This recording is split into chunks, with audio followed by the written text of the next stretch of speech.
dahil buksan na namin si si Pulong Duterte kanina. Ituloy na natin Maan yung usapin tungkol sa kanya. Pero before mag-comment si Maan tungkol diyan, parinig muna ng mga sinabi or yung huntahan. Mapaparinig natin si Congressman Percy or former Congressman na ba si Percy? Akbayan. Correct. Ano po? Percival Sendanya. Tapos, babasahin ni Maan kung ano yung reaksyon ni Pulong versus naman kay Percy. Tignan natin. Ang nakakaloka doon, they are reacting to a statement that I made, I think that was a month ago. Mukhang ngayon lang nakaisip siguro ng sagot sa sinabi natin. I think this is referring to the statement made during the September 21 mobilization.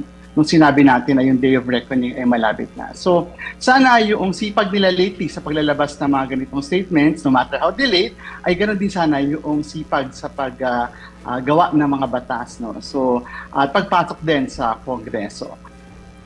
Parang every week meron silang pina-target ng mga kanilang mga kritiko o kanilang mga political opponents para banatan. So, mukhang tayo yung nabunot for this week. Meron kayo si Claire Castro, meron din ako nabasa naman sa Coast Guard, no? May exchange din sila ng mga spokesperson ng Coast Guard. So parang china-channel niya yung kanyang inner digong siguro, yung ganong character. Pero sadly, hindi siya nag-work. No? Malayong-malayo. Kaya sabi nga natin, mas na mag-focus tayo sa trabaho natin dito sa Kongreso.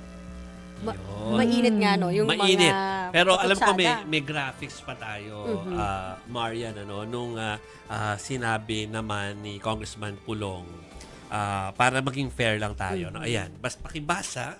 Ayan. Ang nasa screen natin. Ayan yung sinabi niya kay Ase Claire. Yuse Claire Castro. Before the palace spokesperson lecture anyone about being inutil in defending our seas, she should first study the timeline and check the facts. Hindi pwedeng puro sat-sat lang sa camera or sa camera. Zero search.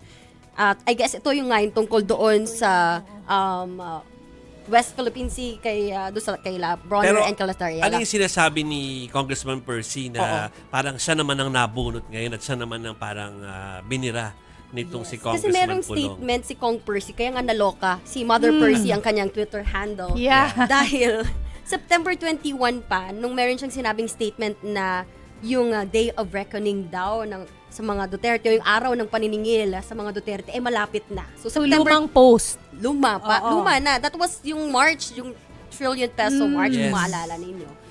And kaya nagulat siya na bakit ngayon lang daw nagde-defend or nagsasalita nga itong si Congressman Pulong, at nagugulat din siya bakit sunod-sunod yung mga statements niya at may tina-target nga daw. Diyan si Jose Claire, ang Coast Guard, ngayon siya naman daw, kumbaga yung lucky na nabunot. Pero ayun nga, kasi ang mas tinuligsa nga niya na mas maganda sana kung yung statements mo, even delayed, idaan mo na lang sana sa pagpasok mo sa Kongreso o pagpa-file ng mga panukalang batas, di ba? So kumbaga magtrabaho ka na lang, parang ganon. Ganyan. Yan yung patutsada ni Mother Percy, ni Congressman Percy Sendanya. Yeah, okay.